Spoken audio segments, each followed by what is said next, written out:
පමණ හසල අත්දැකීම් තුළින් කාන්තා ව්‍යවසායකත්වය සංවර්ධනය කරමින් නව ව්‍යාපාරිකයන් සමාජයට දායාද කිරීමේ මහඟු මෙහෙවරක නියැලෙමින් විශිෂ්ට දැක්මකින් හා නායකත්වයකින් නව ව්‍යාපාරික ලෝකයේ ව්‍යවසායකත්ව පරපුරක් ගොඩනැගීම සඳහා පුරෝගාමීව කටයුතු කරන සුවිශේෂී කෙනෙක් අද අපත් එක්ක සාකච්ඡාවට එකතු වී සිටිනවා.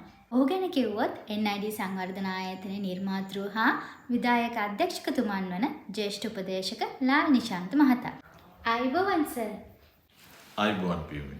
ඉතින් සර් කොහොමද මේ දවස්වල වැඩ කටයුතු? හොඳින් පියුමි. ඇත්තටම මේ දවස්වල අපි ලංකාව පුරාම වැඩ කරගෙන යනවා. ඊටාම කාර්යබහුල තත්ත්වයක ඉන්නේ. ඉතින් කියන සතුටුයි අපි දිස්ත්‍රික්ක 25ෙම මේ වෙනකොට විවිධාකාරයේ වැඩසටහන් වල නියැලෙමින් ඉන්නවා. වැඩසටහන් කිව්වේ මොන වගේ වැඩසටහන්ද සර්? පොඩ්ඩක් පැහැදිලි කරමුද අපි.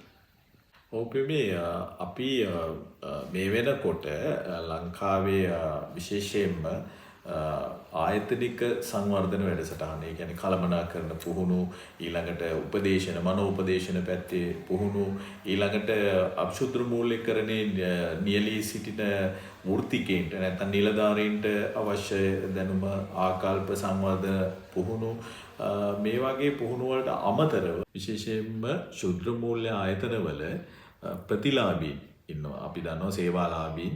ඒ අයට අවශ්‍ය ඒගොල්ලන්ගේ ව්‍යාපාර සංවර්ධනය කරගන්න තාක්ෂණික පුහුණු ලබා දීම විශේෂය කොට සලකලා අපි කරන වැඩසටහනක්. ඉතින් ඒකෙදි අපි බලාපොරොත්තු වෙන්නේ ව්‍යවසායකයෝ හදන්න. ලංකාවේ අපි ලොකු ව්‍යවසායකයෝ ප්‍රමාණයක් හදනවා. විශේෂයෙන්ම මේක වැදගත් වෙනවා ශුද්‍ර මූල්‍යකරණය ඇතුලේ සමාජිකයන් සම්බන්ධ කරගන්න මේ තාක්ෂණික පුහුණු. ඉතින් ඒක ඇතුලෙන් අපි බලාපොරොත්තු වෙනවා එයාලා අතර සහ සම්බන්ධතාවය, ආයතනයත් නිලධාරීන් ඒ සේවාලාභීන් අතර සහ සම්බන්ධතාවය ඇති කරන්න. හොඳයි. අද අපි මාතෘකාව වෙන්නේ ශුද්‍ර මූල්‍ය ශාස්ත්‍රය සම්බන්ධව. ඇත්තටම ශුද්‍ර මූල්‍ය ශාස්ත්‍රය කියන්නේ මොකක්ද සර්? ඒ ගැන පැහැදිලි කිරීමක් කළොත්. පියුමි අහන ප්‍රශ්නේ ඇත්තටම කාලීනයි. මේ ප්‍රශ්නේ අපි කතා කරන්න ගියොත් ලොකු ප්‍රමාණයක් කතා කරන්න තියෙනවා. ඉතින් අපි මේකේ මුල් වශයෙන් මම පොඩි පැහැදිලි කිරීමක් කරන්නම්. ශුද්‍ර මූල්‍ය කියන්නේ ඇත්තටම අපි ශුද්‍ර මූල්‍ය ඉතිහාසය දිහා බලලා මිසක් ශුද්‍ර මූල්‍ය ගැන කතා කරන්න අපහසුයි. ශුද්‍ර මූල්‍ය කටයුත්ත කොහොමද සිදු වුනේ? ඇත්තටම මේක මූල්‍ය කටයුත්තක් විදිහට කොහොමද එළියට ආවේ? කොහොමද අපි මේක අඳුරන්නේ කියන කාරණා සියල්ල පැහැදිලි කරන්න ඕනේ. ඒකෙදි මුලින්ම මේ සංකල්පයක් විදිහට මේ ගෙනාවේ ඇත්තටම මොහමඩ් යූනුස්.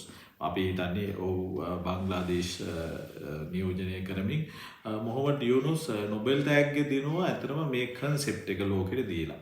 එතකොට ශුද්‍ර මූල්‍ය වැඩසටහනක් කියන්නේ, ශුද්‍ර මූල්‍ය කියන්නේ අපි ගත්තොත් අපේ ලංකාවේ මේ වැඩසටහන විවිධ මූණුවර වලින් ක්‍රියාත්මක වුණා. එකක් අපි ජනසවිය කියලා කිව්වා, ඊට පස්සේ සමෘද්ධි කිව්වා, ඊට පස්සේ මේ වැඩසටහන පෞද්ගලික ආයතන මගින් 2000 ඉඳන් මම හිතන්නේ 2001 2000 වර්ෂයේ ඉඳන් විවිධ පෞද්ගලික ආයතන ශුද්‍ර මූල්‍ය නියැලෙන්න පටන් ගත්තා. මේක තමයි ආරම්භය. ඒ ආරම්භය වගේම විශේෂයෙන්ම මෙහි කතා කරන්නම ඕන පැත්තක් තමයි රාජ්‍ය නොවන සංවිධාන.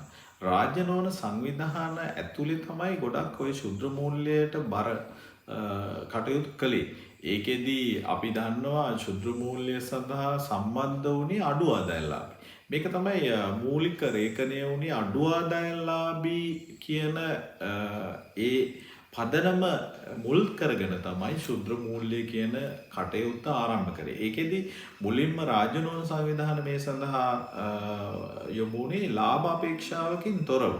ලාභයම නෙවෙයි. ඒගොල්ලෝ පරමාර්ථ කරගත්තේ අර දිලිඳු බව තුරන් කිරීම. නැත්නම් දුප්පත්කමේ අවම කිරීම කියන කොන්දේසිය මත තමයි ඇත්තටම ශුද්‍ර මූල්‍ය පිවිසියේ මේ සමාජයට. එතකොට ඒකෙදි අපි දන්නවා ඒක 2000න් පස්සේ වාණිජකරණයට ලක්වීම තුල තමයි ශුද්‍ර මූල්‍ය මේ වෙන විට ක්‍රියාත්මක වෙන්නේ. හොඳයි. වර්තමානයේ වන විට ශුද්‍ර මූල්‍ය ශාස්ත්‍රය පිළිබඳ සගේ අදහස මොන වගේද? ඒ වගේම වර්තමානයේ වන විට ශුද්‍ර මූල්‍ය ශාස්ත්‍රයේ මුහුණ පාලා තියෙන ගැටලු මොන වගේද සර්? වර්තමානයේ වෙනකොට පියුමි ශුද්‍ර මූල්‍ය කියන කන්සෙප්ට් එක අපි අඳුරගෙන තියෙන්නේ මේ අර කුඩා ණය දෙන වැඩසටහනක් විදිහට තමයි දකින්නේ. ගොඩාක් පුහුණුකරුවෙක් විදිහට වැඩ කරනකොට මගේ ශේෂ්ත්‍රයේ මුණ ගැහිලා තියෙනවා ශුද්‍ර මූලයට සම්බන්ධ නිලධාරීන්. ඒ අය බොහෝ විට මේ කටයුත්තේදී බලාපොරොත්තු වෙන්නේ ණය මුදලක් දීලා ඒක අය කරගන්න. ඉතින් මේකෙදි ඇත්තටම ශුද්‍ර මූල ආයතන ගත්තත් ඒ ආයතනය ටික කාලයක් යනකොට වැහෙනවා.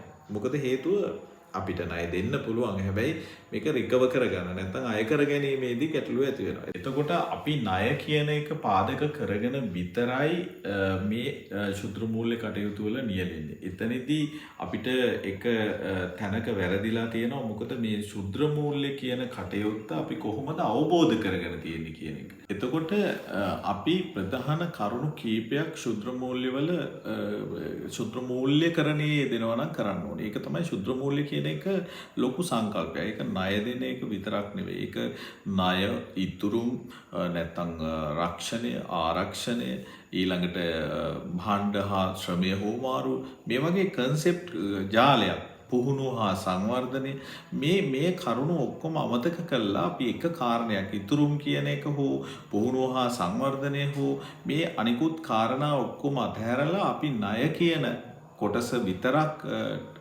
මේ ටච් කරනවා නැත්නම් අල්ලනවා. ඒක විතරයි අපි පාදක කරගෙන තියෙන්නේ. එතනදී තමයි අපිට මේ වැරදීම ඇති වෙලා තියෙන්නේ.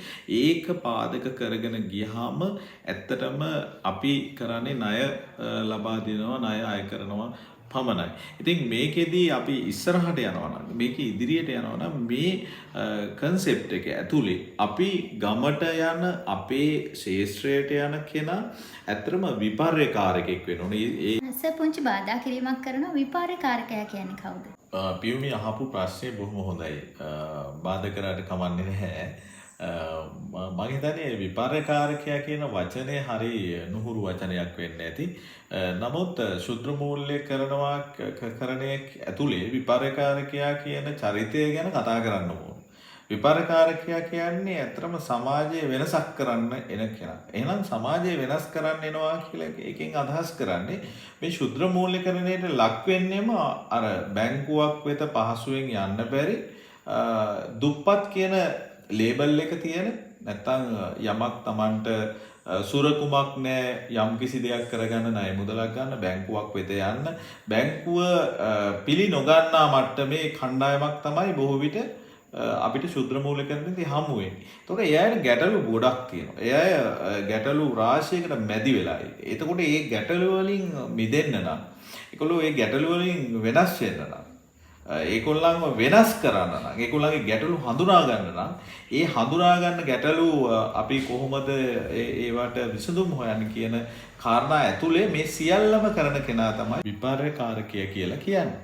සමාජ විපර්යකාරකයාගේ භූමිකාව නිසා ශුද්‍ර මූල්‍ය නිලධාරියට ඇති වෙන වාසි මොනවද සර්? ඔව් පියුමි. මම හිතන්නේ පියුමි අහපු ප්‍රශ්නේ හරිම වැදගත්. අපි හැමෝටම වැදගත් ප්‍රශ්නයක්.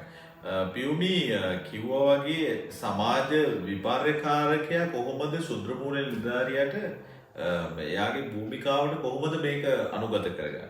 විශේෂයෙන්ම ශුද්‍ර මූල්‍ය නිලධාරියා කියන ඒ නිලධාරියෙක්ට වඩා අර මම කිව්ව සමාජ සජීවී කාරකෙක් නැත්නම් විපර්යකාරකෙක් කියන මේ වචන නුහුරු වුණාට මේක ඇතුලේ බොහොම ලොකු කතාවක් තියෙනවා. ඒ තමයි මේ සමාජ විපර්යකාරකය නැත්නම් සමාජ සජීවීකාරකය.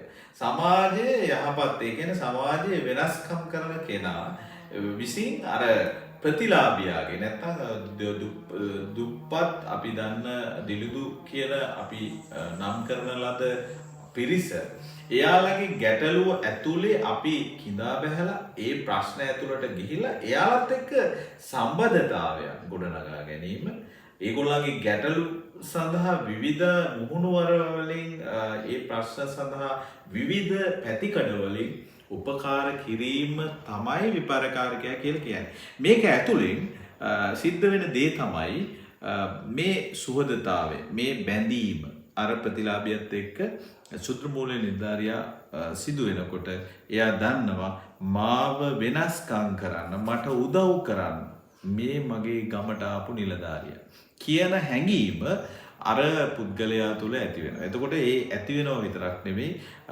එයා බොහොම බැඳීමක් හැදෙනවා. එතකොට මෙන්න මේ කාරණේ තුළ අපි ණය විතරක් නෙමෙයි. එයාට මොනවා හරි හැකියාවක් තියෙනවා නම් ඒ හැකියාවට අවශ්‍ය පුහුණුව දෙනවා. එයාව අඳුර ගන්නවා. ඊට පස්සේ ඒකට අවශ්‍ය වෙළඳපොළ හොයලා දෙනවා.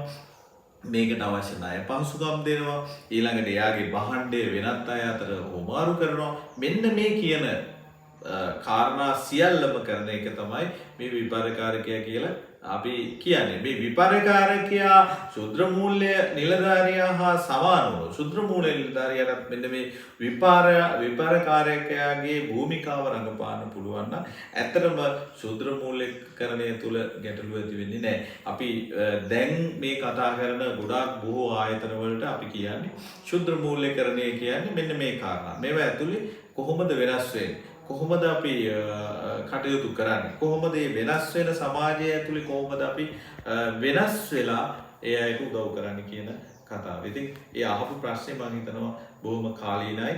මම හිතනවා මගේ උත්තරේ ප්‍රමාණවත් ඇති කියලා. ශුද්‍ර මූල්‍ය කියන්නේ මොකක්ද? ශුද්‍ර මූල්‍යකරණයේ වැදගත්කම මොකක්ද කියලා අද අප ඔයාලත් එක්ක සාකච්ඡා කරා. ඉතින් අදට අපිට වෙන් වෙලා තිබු කාලය මෙතනින් સમાપ્ત වෙන නිසා ඉදිරි වැඩසටහනකින් ඔබ හමුවට මේ බලාපොරොත්තුවෙන් අප සමුගන්නවා. බොහොමත්ම ස්තුතියි සර්ගේ වටිනා කාලය වැය කරලා අද අපත් සමග මේ වැඩසටහන සම්බන්ධ වුණාට. ස්තුතියි පියුමි. මම හිතනවා විශේෂයෙන්ම කාලීන මාතෘකාවක් කතා කරා. මම බලාපොරොත්තු වෙන අනාගතයේදී නොදුරුම දිනයකදී අපි නැවත මේ සාකච්ඡාවේ දිගුවක් ඉදිරියට කරගෙන යමු කියලා. බොහොම ස්තුතියි.